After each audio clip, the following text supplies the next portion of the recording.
अपना काम क्या है? अपना काम यह है कि अपने आप को भगवान को अर्पित कर दो, बस। भगवान को अर्पित करना ये शब्द तो छोटा सा है। भगवान को अर्पित करने का मतलब है जो आत्मा में परमात्मा प्रेरणा दे बस वैसे ही करना। ये मत सोचना कि जमाना तुम्हारे साथ है या नहीं।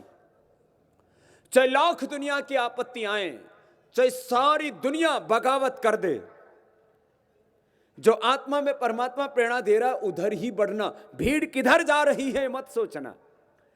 संपत्ति है या नहीं है, विपत्ति है, कोई चिंता नहीं। निंदन्तु नीति निपुणा यदि वास्तवन्तु लक्ष्मी समावश्यतु गच्छत्वा यथेष्टम अद्यैव मरणमस्तु युगान्तिरवनय्यात् पथ प्रविचलन्ति पदम न धीरा। प्रारभ्यतेन खलु विघ्न भयेन नीचैः प्रारभ्य विघ्न विहिता विरमन्ति मध्या। प्रारभ्य विघ्न पुनः पुनर्प्रतिहन्यमाना प्रारभ्य चोत्तम जना न परित्यजन्ति। देखो ये तो करना पड़ेगा। जो आत्मा में परमात्मा प्रेरणा दे उधर बढ़ गए, चाहे लाख दुनिया की संपत्ति हो, लाख दुनिया की विपत्ति हो, बस बढ़ते जाओ। देखो बात तो यही है। और जीवन में यदि तुम पूरी प्रामाणिकता से जीना चाहते हो तो रास्ता भी यही है। नान्यः पंथा विद्यते न, और दूसरा रास्ता भी नहीं है। लेकिन इसमें ना फिर अपनी इच्छा को मारना पड़ता है। इसी को योग की अंतिम उपलब्धि कहा है, अकामता, निष्कामता। अपनी इच्छाएं, लास्ट एम्बिशंस, डिजायर्स, उसका अंत हो गया। अपने अज्ञान का और अज्ञान जनित इच्छाओं का, तृष्णाओं का, कामनाओं का, वासनाओं का, विकारों का अंत हो गया और अपने भीतर की पूर्णता मिल गई। अज्ञान का अंत हो गया तो फिर संत हो गया। अब अज्ञान मिटा तो अज्ञान जनित वासनाएं, तृष्णाएं मिटी, कामनाएं मिटी, तो फिर अज्ञान और अभाव दोनों मिट गए तो भीतर की पूर्णता की प्राप्ति हो गई। यही है भीतर की निजता की प्राप्ति, स्वरूप में प्रतिष्ठा, योगश्चित्त वृत्ति निरोधा। यही योग है कि अपने भीतर की पूर्णता में, अपने भीतर की निजता में, अपने भीतर के आत्मस्वरूप में, अपने भीतर के ज्ञानमय, ज्योतिर्मय, तेजोमय, आनंदमय स्वरूप में परमात्मा के उस दिव्य आनंद में जीना और बस जो कराए वो करते जाना। अब इसका कोई, इससे लाभ होगा या हानि होगी, घाटा होगा, मुनाफा होगा, ये चिंता ही नहीं है ना। तुम कह रहा था लोग मूल्यांकन करते हैं। अब बोले बाबा जी ने सबको तो पछाड़ दिया, खाली एक यूनिलीवर बच गई है। अब अभी एलिवेशन कर रहे हैं, कोई 40,000 करोड़ का, कोई 50,000 करोड़ का। अभी मार्च कूदते कूदते पतंजलि आयुर्वेद का वैल्यूएशन 1 लाख करोड़ रुपए से ज्यादा का हो जाएगा। बाबा के पास चवन्नी नहीं है, देखो जेब ही नहीं है। एक बोले बाबा जी यही तो कमाल है, जिसकी अपनी जेब नहीं होती सबकी जेब उसी की होती है। चलो तुम जो मानो, भाई हम तो फक्कड़ आदमी हैं। भाई एक काम हमने संकल्प लिया। देखो एक बात ये भी सुन लो, जब आप भगवान के हो जाते हैं ना तो भगवान आपके तो अपने हैं ही। भगवान की प्रतिज्ञा है, वेद का मंत्र है, अहमेव स्वयं इदम वदामि। वेद का विधान, भगवान की प्रतिज्ञा, भगवान का आश्वासन है। क्या है? अहमेव स्वयं इदम वदामि जुष्टम देवे विरुत मानुषे भी यम कामय तम तम उग्रम किणोमि तम ब्रह्मांडम तम ऋषिम तम सुमेधम।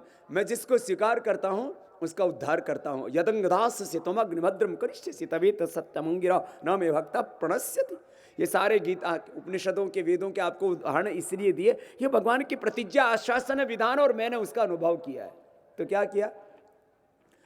जब आप भगवान के चरणों में अर्पित हो जाते हो तो भगवान अपने आप आपको उभारते हैं, और इतना उभारते हैं। देखो मैं आपके सामने एक अनपढ़ माँ बाप के घर में पैदा हुआ हूँ। वैसे तो मीडिया वालों ने मेरी सारी जन्म पत्री बता रखी है, वैसे ये किसी को नहीं पता कि मैं पैदा किस दिन हुआ था। कोई मेरी कुंडली भी छाप देते अखबार में। अरे मैंने कहा पाखंडी हो, मेरी माँ ने ही नहीं बेरा मैं किस दिन पैदा हुआ था। हमने क्या बेरा? माँ ने इतना बेरा है कि भाई तू सुबह सुबह पैदा हुआ था, जब बालक स्कूल जा रहे थे तब तो पैदा हुआ था। मैंने कहा माँ किस दिन पैदा हुआ था? बोले बेटा ये तो पता ही नहीं। हाँ, मेरी माँ ने नहीं बेरा, जोत से मेरी जन्म कुंडली बना दे मेरे बेटे। अब बताओ, ये ऐसे ऐसे काम करे, किसी पर भी शनि चढ़ा दे, किसी पर राहु, किसी पर केतु, और जिस पर चढ़ रहा है उसने नहीं बेरा, इसने बेरा है। अरे मेरे ऊपर क्या चढ़ रहा है? ये मेरे को बेरा हो गया, तेरे को बेरा होगा। वो चढ़ा दे और मेरे बेटे दक्षिणा लेके उतार दे। एक आदमी पे ऐसे ही चढ़ा दिया, वो बेचारा हंडा फिरा इधर उधर, फिर किसी से हाथ दिखावा, किसी से और कोई जन्मपत्री दिखावा। अच्छा ये जन्मपत्री भी आउट ऑफ डेट की बनी हुई है सबकी। अच्छा बालक पैदा होता है कितने दिन का होता है? माता हो तुम बताओ, हमने पैदा किया, मैन्युफैक्चरिंग तो यूनिट इधर ही है ना। अच्छा बताओ बालक जो पैदा होता है कितने दिन का होता है? 9 महीने का हो ना, कोई ज्यादा उछल कूद करे तो 7 महीने में पैदा हो जाए, ठीक है। 9 महीने का या 7 महीने का बच्चा पैदा होता है और जन्म कुंडली किस दिन की बना? जिस दिन माँ के पेट से बाहर आया। तो पहले क्या मरा हुआ था? अरे पहले भी पैदा हो गया था वो तो तुम्हारी जन्म कुंडली मेल नहीं खाती, उसने देख के ब्याह करा ले, फिर तलाक होना है। बताओ। अब बोली ये मंगली है, ये फलानी है, पता नहीं के ऊतपना चल रहा है। तो बिना मतलब जन्म कुंडली का चक्कर। अरे कर्म कुंडली ठीक कर ले अपनी, कर्म ठीक करते ने, जन्म कुंडली देखते फिर रे। और क्या पाखंड चल गया? ये तो शनि और फिर शनि की तो राहु चढ़ा दे ऊपर से, फिर कोई भूत प्रेत चढ़ा दे। अरे भाई आदमी ग्रह पर चढ़ता है, कोई ग्रह आदमी पर चढ़ ही नहीं सकता। ये धरती भी एक ग्रह है, इस धरती पे हम चढ़े हुए, धरती हम पर चढ़ रही है। धरती पर हम चढ़ रहे, चांद पे आदमी चढ़ रहा, सारी जगह आदमी चढ़े, और ये ज्योतिषी आदमी पे चढ़ा रहे सारे ग्रह। वो कितना बड़ा काम हो रहा है, कितना बड़ा काम हो रहा है। और शनि धरती तक लाखों किलोमीटर दूर और धरती से कई गुना बड़ा है, धरती से कई गुना बड़ा, और वो शनि आदमी पर चढ़ा दे। यहाँ दिल्ली के आसपास भी घने मंदिर हैं शनि के, और यूं डरा के रखा आदमी। अरे हमारे ऊपर चढ़ाओ ना शनि को। वो बिना बावड़े लोगों पर चढ़ाते रहते हैं। तो एक गरीब पर चढ़ा दिया, वो बेचारा इधर उधर हटता फिर। बोले भाई क्या करे? बोले पुरस्चरण कराना पड़ेगा। बोले कितने पैसे खर्च हो गए? बोले महंगाई का जमाना है आजकल, तो वैसे ही सारी चीज़ों में महंगाई बढ़ रही है। तो बोले कम से कम 11,000 रुपये लगेंगे। बोले बस महाराज इतना तो नहीं है। सौदेबाजी होते होते, बार्गेनिंग होते होते फिर 11,000 से 1100, 1100 से 11 रुपये पर बात आ गई। बोले जी 11 रुपये तो कुछ ना कुछ तो मंत्र पाठ करेंगे, कुछ ना कुछ 2 चाल चावल चूल तो रखने पड़ेंगे। तो उसने अपनी जेब जाब टटोली, कुछ मिला नहीं। बोला कम से कम 1.25 रुपये तो दर दे। बोले वो भी नहीं है। बोले भाग यहां से, जिसके पास में 1.25 रुपये भी नहीं उसका शनि के बिगाड़ेगा। इन पैसे वालों पे सब चढ़े। सही करे। अरे ये गरीब आदमी पे कोई नहीं चढ़ाता उतारता। और ये कितना धंधा है तुम्हें पता है? करीब 50,000 करोड़ रुपए का कारोबार है। 50,000 करोड़। एक एक पाखंडी 50-50 लाख रुपए देने की कोशिश करता है। कितनी? 50 लाख रुपए दे दो और फिर मेरे पास आवे, बोले बाबा जी हमारा कार्यक्रम चलवा दो, जितने चाहो उतनी रकम ले लो। मैंने कहा यो पाप नहीं करना ही के भाई। ऐसे पाखंडी। और फिर उनके कुकर्म देखो, चरित्र देखो, तो फिर वो तो यहाँ हम बोल भी नहीं सकते। कैसे गिर गए लोग। अरे भाई मेहनत करके खा लो, मजदूरी करके खा लो, खेती करके खा लो, पाखंड करके मत खाओ। ये बहुत पाप लगेगा, नरक में जाओगे सीधे। दुनिया को तो धोखा दे सकते हो, परमात्मा को कैसे दोगे? और देखो ये तो जो बाहर जो भ्रष्टाचार है ना, रिश्वतखोरी है और घोटाले हैं, वैसा ये भी एक घोटाला है। यह ज्योतिष घोटाला ये भी घोटाला है, चल रहा है। हर साल 85,000 करोड़ रुपए का हो जाता है, इसके ऊपर कोई कार्रवाई होती ही नहीं। क्यों? महर्षि दयानंद ने कार्रवाई की थी, उसके बाद थोड़ी बहुत मैं कभी कर देता हूं। मेरा भी बहुत विरोध करते हैं ज्योतिषी लोग। एक बार तो इन्होंने पूरा एक संगठन बना लिया, तब फिर मैंने भी 2-4 महीने इनके ऊपर सोटा घुमाना बंद कर दिया। मैंने कहा कोई बात नहीं। उस समय थोड़ा संघर्ष चल रहा था, अब तो बाबा इनके काबू में ही नहीं। तो फिर अभी भी मैं कोई सोटा तो घुमा नहीं रहा हूं, लेकिन सच्ची सच्ची बात बता रहा हूं भाई। भगवान की कर्म फल और एक न्याय व्यवस्था है। 2 शब्द है, कर्म फल व्यवस्था और न्याय व्यवस्था। तथ्य एक ही है, सत्य एक ही है। क्या है बोलो? कर्म फल व्यवस्था और न्याय व्यवस्था। जो कर्म करोगे वो अनंत गुना होके तुम्हें मिलने वाला है। इसको कोई टाल नहीं सकता, कोई दुनिया का व्यक्ति नहीं टाल सकता। कर्म फल व्यवस्था तो भगवान राम को भी भोगनी पड़ी, भगवान कृष्ण को भी भोगनी पड़ी। रामदेव भी भोग रहा है, आप भी भोग रहे हो। तो भैया तो अटूट सत्य है। भगवान की कर्म फल व्यवस्था क्या है? एक दाना खेत में डालो 1000 दाने हो जाते हैं। सरसों का 1 किलो डालो 4 महीने में 1000 किलो हो जाते हैं। मैंने तो खेती की हुई है।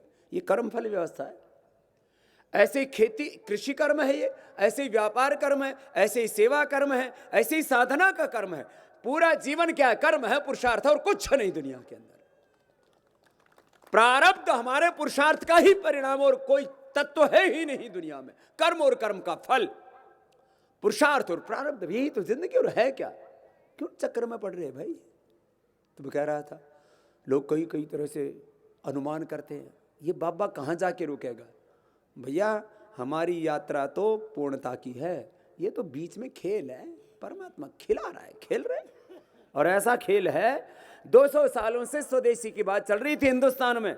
महात्मा गांधी के स्वदेशी के आंदोलन की हत्या कर दी। महात्मा गांधी के स्वदेशी आंदोलन की मौत हो चुकी थी, और उन्होंने स्वदेशी का काम शुरू किया तो उनको राष्ट्रपिता कहा, और हमने स्वदेशी का काम किया तो हमको व्यापारी कहा। लोगों ने मजा चखा दिया उनको, बेचारे अभी तक बेहोशी में पड़े हैं, आईसीयू में भर्ती हैं। कुछ कहो भैया, हमें कोई फर्क नहीं पड़ता, व्यापारी कहो, संसारी कहो। अरे व्यापार, हम जो बोल रहे हैं ये भी एक व्यापार है, वाणी का व्यापार है। हम काम कर रहे हैं, वो वही कर्म का व्यापार है। सब भाई तुम कुछ भी करो, लेकिन हमने काम व्यापार के लिए नहीं, उपकार के लिए किया है। हमने काम कमाई के लिए नहीं, देश की भलाई के लिए किया है। तो भाई ये तो कर्म का फल है सारी सृष्टि। हमने अब तक कर्म किया, उसका फल है। आगे इस देश के लोगों ने, मैंने कहा था मैं एक अनपढ़ माँ बाप के घर में, सामान्य परिवार में पैदा हुआ। मेरे से बोला, बाबा आप किस जाति में पैदा हुए? मैंने कहा भैया तो भगवान से पूछ ले किस जाति में पैदा किया। हमने भगवान के काम में कोई हस्तक्षेप कर ही नहीं सकते। भगवान ने जहाँ पैदा किया वहाँ पैदा हो गए, इसमें क्या हमारा रोल है भाई? मनुष्य ही एकमात्र हमारी जाति हो, और मानवता ही एकमात्र हमारा धर्म है। ताकि किस बात की जाति पाती भाई? और यूँ जाति पूछो तो मैं दिमाग से ब्राह्मण हूँ, कोई पंडित आ जाए मेरे साथ शास्त्रार्थ कर जाए। व्याकरण शास्त्र से लेकर के वेद शास्त्र मैंने पढ़ा है। ज्ञान से ब्राह्मण हूँ, और पुरुषार्थ से, पराक्रम से मैं क्षत्रिय हूँ, प्रबंधन से मैं वैश्य हूँ, और सेवा में मैं शूद्र हूँ। 4 वर्णाश्रम धर्म मेरे भीतर है। ब्राह्मण से मुखमासित बाहु राजन्यकृत रुतदस्य यद वैश्य पदभ्याम शूद्रो आ जाए, तो ये वेद की संस्कृति है।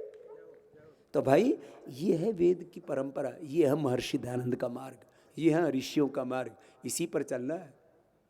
मैं तो रोज भजन गाता हूँ, भगवान आर्यों को ऐसी लगन लगा दे, वैदिक धर्म की खातिर, देश और धर्म की खातिर, जीना इन्हें सिखा दे। भगवान आर्यों को ऐसी लगन लगा दे, देश और धर्म की खातिर, जीना इन्हें सिखा दे, वैदिक धर्म की खातिर, मिटना इन्हें सिखा दे। भगवान आर्यों को, हमको राम, हमको कृष्ण, हमको विवेकानंद दयानंद बनना पड़ेगा क्या? फिर राम कृष्ण निकले घर घर गली गली से, फिर राम कृष्ण निकले घर घर गली गली से, अर्जुन व कर्ण जैसे योद्धा रणस्थली से, अर्जुन व कर्ण जैसे योद्धा रणस्थली से, भीष्म से ब्रह्मचारी और भीम महाबली से, गौतम कणाद जैमिनी और ऋषिवर पतंजलि से, और ऋषिवर पतंजलि से, फिर से कोई दयानंद, हाँ फिर से कोई दयानंद, जैसा ऋषि दिखा दे, फिर से कोई दयानंद, जैसा ऋषि दिखा दे। भगवान आर्यों को ऐसी लगन लगा दे। ऐसा बनना है अपने को, तो खुद अपने को ऐसा बनना पड़ेगा। ये है योग। तो बच्चे भी योगी बनना चाहते हैं, ये बड़े भी योगी बनना चाहते हैं, और योगी बनना है सबको। तपस्विभ्यो योगी ज्ञानिभ्यो मतोधिकाः कर्मभ्य शतको योगी तस्मात् योगी भव अर्जुन। हमारे सब पूर्वजों को एक शब्द में कहा जाए तो सब योगी थे, और हम योगी बन जाएं। तो योगी बनेंगे तो क्या होगा? अपरिमित बल बढ़ेगा, अपरिमित ज्ञान, सामर्थ्य। एक एक व्यक्ति में हजारों लाखों करोड़ों व्यक्तियों में जितनी शक्ति आ जाएगी। मैं तुम्हारे सामने बैठा, मैंने कहा सामान्य गांव से निकला, इस देश के लोगों ने 100, 500, 1000 रुपए करके मुझे 1000 करोड़ रुपए दान दिया। कितना? अब लोगों को इससे भी ईर्ष्या है, बोले बाबा जी को दान क्यों दे दिया? अरे भाई तेरे पेट में क्यों दर्द हो रहा है? मुझे लोगों ने दान दिया, मैंने सेवा की। वो राज्य, हम राज्य, सारी दुनिया राज्य और भगवान राज्य, ऊपर वाला राज्य, तू क्यों परेशान हो रहा है? और अब हमने सोचा है कि हम इस पूरे देश में करीब 500 आचार्य कुलम बनाएंगे, जिसमें 10,000 करोड़ रुपए खर्च करेंगे। 10,000 करोड़। कितने खर्च करेंगे? 10,000 करोड़। ब्योत नहीं, चवन्नी का। हाँ? थारी गांव की भाषा में बोल रहा हूं। ब्योत नहीं, चवन्नी का 10,000 करोड़ रुपए खर्च करेंगे। और होगा क्यों? संकल्प ईश्वर का है, कार्य ईश्वर का है, लोक कल्याण का है, लोगों की भलाई का। अरे अपने को क्या चाहिए? ना बीवी ना बच्चे, फिर भी हम सबसे अच्छे। कोई चिंता नहीं, कोई टेंशन नहीं। हा? अब यूं देर हो जाए, अब मैं सुबह कलकत्ता में प्रोग्राम करके आया, अब शाम को यहां कर दिया, कल जाकर और कहीं खुट्टा ठोकेंगे, कोई पूछने वाला ही नहीं। और यूं थोड़ी सी देर हो जाए तो फिर शाम को पत्नी का फोन आ जाए, अजी कहाँ हो जी, अजी कब आओगी जी? यहाँ घने साल हो गए, किसी ने पूछा ही नहीं। क्यों? ऊपर वाले के साथ करेक्शन हो रहा हो, कह बेटा किए जा, चरे बेती आगे बढ़े जा। ये इतनी सी बात है, ये योग है। ठीक है, ये भी योग है। क्या भस्त्रिका करते हो, कपालभाति करते हो, करो हो ना? कुछ तो करे नहीं, मोटे मोटे पेट दिख रहे हैं। कपालभाति है, बाह्य प्राणायाम भी है, ये भी योग है।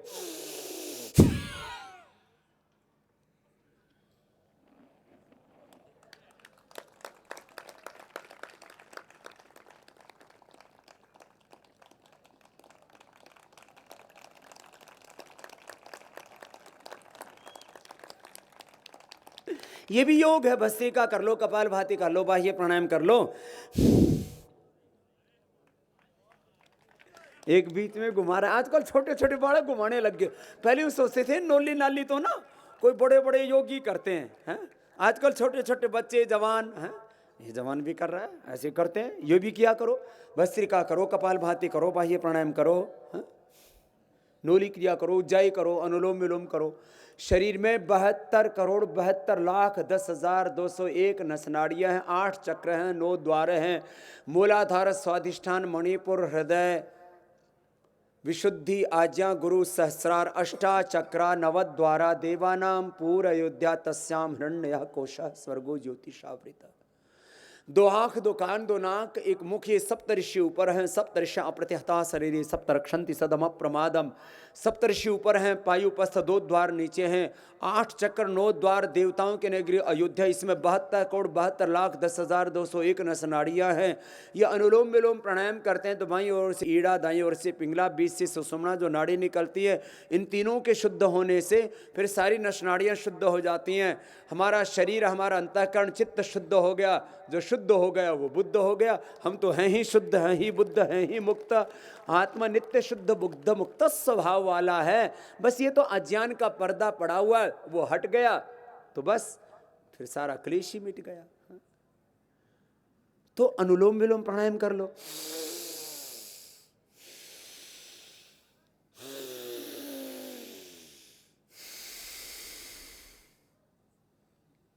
पाँच मिनट करके कपालभाति, अनुलोम विलोम 5-5 मिनट से शुरू करके 10-15 मिनट करो, आधा घंटा करो, सब शुद्ध बुद्ध हो जाओगे। और ये सच्ची बात है, करके देखो भाई, ये खाली सुनने की बात नहीं है, ये प्रैक्टिकल है। ये अनुलोम विलोम करो, मन एकदम शांत हो जाता, कोई स्ट्रेस नहीं रहता। सब लोग तनाव से गुजर रहे हैं, जिसको देखो, बच्चों को, बड़ों को, जिसको भी देखो स्ट्रेस है, डिप्रेशन है, नींद नहीं आती है, अच्छे विचार नहीं आते, नेगेटिव थॉट्स। हमारी लाइफ क्या है? जैसा हमारा ज्ञान वैसे हमारे विचार, जैसे हमारे विचार वैसे हमारी भावनाएं, जैसा ज्ञान, विचार और भावनाएं वैसे हम आचरण करते हैं। Knowledge, thoughts, emotions and actions, यही तो लाइफ है हमारी। तो प्राणायाम करने से ज्ञान शुद्ध होता है। योगांग अनुष्ठानात अशुद्धि क्षय ज्ञान दीप्ति है अविवेक ख्याते। ज्ञान शुद्ध होगा तो विचार शुद्ध होंगे, विचार शुद्ध होगा तो भावनाएं शुद्ध होंगी, और भावनाएं शुद्ध होंगी तो आचरण शुद्ध होगा। और शुद्ध आचरण हो गया। यही तो आचरण में ही तो परिसमाप्ति है सबकी। तो ये अनुलोम विलोम प्राणायाम कर लो, भ्रामरी प्राणायाम कर लो, ओम का जप कर लो, और कुछ नहीं आता। तो मैं तो कहता हूँ ये छोटी छोटी, और इनका परिणाम क्या होता है? इसका परिणाम आप शारीरिक दृष्टि से देखो, आध्यात्मिक दृष्टि से देखो। हमने तो देखा है प्राणायाम के 3 तो मैं शारीरिक लाभ बताता हूँ। भीतर के सभी केमिकल्स, हार्मोन्स का बैलेंस हो जाता है। वात पित्त कफ का संतुलन, शरीर का, इंद्रियों का, मन का, चित्त का, शारीरिक और भावनात्मक, physical and mental emotional balance. एक दूसरा, सुप्त शक्तियों का जागरण। एक एक व्यक्ति को परमात्मा ने इतना अनुग्रह किया, अपरिमित शक्ति दी है। मैं तो बार बार इस बात को कहता हूं, भगवान ने हमें ब्राह्मण, क्षत्रिय, वैश्य, दलित, आदिवासी, वनवासी, किसी भी जाति, किसी भी मजहब, किसी भी वर्ग कौम में हमें जन्म दिया। भगवान ने इंसान बना करके हमें दुनिया की सबसे बड़ी दौलत दे दी है। बाकी काम तो हम स्वयं कर सकते हैं। भगवान ने हमें इंसान बनाकर के सारी दौलत दे दी है। अपनी शक्तियों को जगाएं, मानव से हम महामानव बन जाए, क्या दिक्कत है? और डीजनरेट वे सेल्स रीजनरेट होते हैं। ये योग का लाभ मैंने देखा है। डीजनरेट वे किडनी की सेल, क्रिएटिनिन लेवल 14 तक हो गया था, उनको हमने रिवाइव किया किडनी को। इजेक्शन फ्रैक्शन लेवल 60 होना चाहिए, 8 पर आ गया था, उनको हमने ठीक किया। पेसमेकर नहीं लगाना पड़ा। आर्टरी ब्लॉक थी, ओपन हो गई। हेपेटाइटिस था, कोलाइटिस था, अर्थराइटिस था, ब्रोंकाइटिस था, सारी बीमारियां ठीक की हमने। मैंने तो एक दिन बोला, उसमें भी बखेड़ा हो गया। मैंने कहा हमने पूरी दुनिया में जिन बीमारियों का कंट्रोल भी नहीं है उनको क्योर किया। हेपेटाइटिस को क्योर किया हमने, एसएलईएमएस ऑटोइम्यून डिजीज को, रूमेटॉइड आर्थराइटिस को, हमने हार्ट के ब्लॉकेज को, हमने हाइपरटेंशन को, थायराइड को, और हमने कैंसर जैसी बीमारी को भी क्योर किया है। ये काम मैंने रांची में था तब बोल दिया, तो ये इस वक्त भी बखेड़ा कर दिया। हमें क्या गलत बोला भाई? मैंने कहा एक काम यदि कोई गोरी चमड़ी वाला करता तो उसको कई नोबेल पुरस्कार मिल गए होते हैं, क्योंकि एक हिंदुस्तानी चमड़ी वाले ने ये काम किया, इसलिए मुझे नोबेल पुरस्कार। मुझे नहीं चाहिए नोबेल पुरस्कार, क्योंकि नोबेल पुरस्कार से ज्यादा इस देश के लोगों का, दुनिया के लोगों का प्यार है, और वो मुझे मिला हुआ है। क्या करें ना इन पुरस्कारों का। आजकल प्रमाण पत्र पुरस्कार वापस देने की परंपरा चल रही है, उसके ऊपर भी मैंने बोला तो उसमें भी बखेड़ा हो गया। सच बोलने में बखेड़ा बहुत होता है। ये तो महर्षि दयानंद एक लोग महापुरुष थे जिन्होंने सच के सामने कभी घुटने नहीं टेके। सच बोलूंगा, चाहे मेरे बोले अंगुलियों को एक एक करके जला दो, चाहे मैं मिट जाऊं, लेकिन सत्य के रास्ते पर ही चलूंगा। और दुनिया का सबसे बड़ा ग्रंथ भी लिखा, सत्यार्थ प्रकाश, पढ़ लेना, आँख खुल जाएंगी। बहुत पाखंड में जी रहे हो, अज्ञान में, अंधेरे में जी रहे हो। खैर, आपसे बात कर रहा था, ये तो योग के फिजिकल लाभ है। डीजनरेट वे सेल रीजनरेट होते हैं। और योग का आध्यात्मिक लाभ क्या? दिव्य जीवन की प्राप्ति। अज्ञान और अज्ञान जनित सभी अभाव, जिससे कि हम फिर कई तरह से चेष्टाएं करते हैं कि मैं पूरा हो जाऊं, कि पत्नी मिल जाएगी, पति मिल जाएगा, सत्ता संपत्ति सम्मान और भौतिक सुख मिल जाएगा, उससे पूरा हो जाऊंगा। अज्ञान और अभाव, इन दोनों से मुक्त होकर के जो पूर्णता प्राप्ति है, यह है योग का लक्ष्य। निर्बीज हो जाता है शरीर और चित्त। सभी के शरीर में सब रोग पैदा होने की संभावना है, और सभी के चित्त में भी सब प्रकार के विकार पैदा होने की संभावना है। योगी के शरीर में और योगी के चित्त में कोई विकार उत्पन्न नहीं होता, वो निर्विकार, निर्वैर, निर्द्वंद्व हो जाता है, निर्बीज समाधि उसको मिल जाती है। ये योग का लाभ। तो आप भौतिक लाभ पालो, आध्यात्मिक लाभ पालो। योग तो बहुत बड़ी विधा है, एक एक व्यक्ति में सारे, देखो सारा कुछ तो व्यक्ति पर केंद्रित है। मैं कहता हूं बड़े जितने भी दुनिया में, मैंने तो पूरी दुनिया लगभग देखी है, पूर्व पश्चिम उत्तर दक्षिण, इधर जापान और चीन से लेकर के, सिंगापुर से लेकर के, ऑस्ट्रेलिया से लेकर के, और उधर पश्चिम में जर्मनी, फ्रांस और यूके, यूएसए, कनाडा, अफ्रीका आदि, पूर्व पश्चिम उत्तर दक्षिण चारों तरफ घूम के देखा मैंने। बड़े घरों में बड़े लोग 99.99% पैदा ही नहीं होते। तो कहां पैदा होते? मछुआरे के घर में पैदा हुआ व्यक्ति देश का सबसे बड़ा वैज्ञानिक बना और देश का राष्ट्रपति बन गया, अब्दुल कलाम। चाय बेचने वाले के घर में पैदा हुआ, नरेंद्र मोदी देश का प्रधानमंत्री बन गया भाई। बिल गेट्स, वॉरेन बफेट, पूरी दुनिया के जो बड़े लोग हैं, ये कोई बड़े घरों में थोड़ी पैदा हुए, सामान्य घरों में पैदा हुए लोग हैं ये।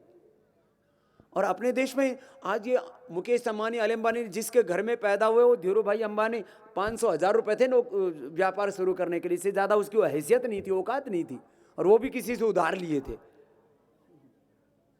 हमने जो इतना बड़ा सेवा का काम शुरू किया, हमारे पास तो हमने कहा कि कुछ भी नहीं था, अकिंचन।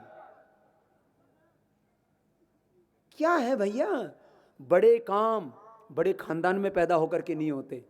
3 वाक्य कह रहा हूं, अतीत का शोक, वर्तमान का राग और भविष्य का भय, यह आदमी को परेशान किए रहता है। योगी है तो एकांत में मौन होकर के बैठता है तो उसके न अतीत का कोई शोक होता है, न वर्तमान की कोई आसक्ति होती है, राग होता है, न भविष्य का कोई भय होता है। उसके ऊपर भगवान की कृपा बरसती है और फिर वो योगी भगवान की शक्ति से इतने दिव्यता से युक्त हो जाता है, वो चलता फिरता देवालय शिवाला हो जाता है, वो धरती पर इंसान के रूप में भगवान जैसा हो जाता है। ब्रह्मविद ब्रह्मेव भवति, ऐसा बोला जाता है, ब्रह्म को जानने वाला भगवान जैसा हो जाता है। ऐसी दिव्यता आप सब में आए, इसके लिए ये योग है। तो आज आप सबको बुलाया गया कि आपको योग की दीक्षा दे। तो क्या दे दीक्षा? यही दीक्षा है योग की, कि हम ये समझ लें कि सबका आधार भगवान है और फिर अकर्ता होकर के कर्म करें और हमारा कर्म भगवान की फिर पूजा बन जाता है। यत् करोसि यदस्नासि यत् जहोसि यदधासि यत् तपस्यसि कौन्तेय तत् कुरुष्व मदार्पणम्। ऐसी दिव्यता हमारे जीवन में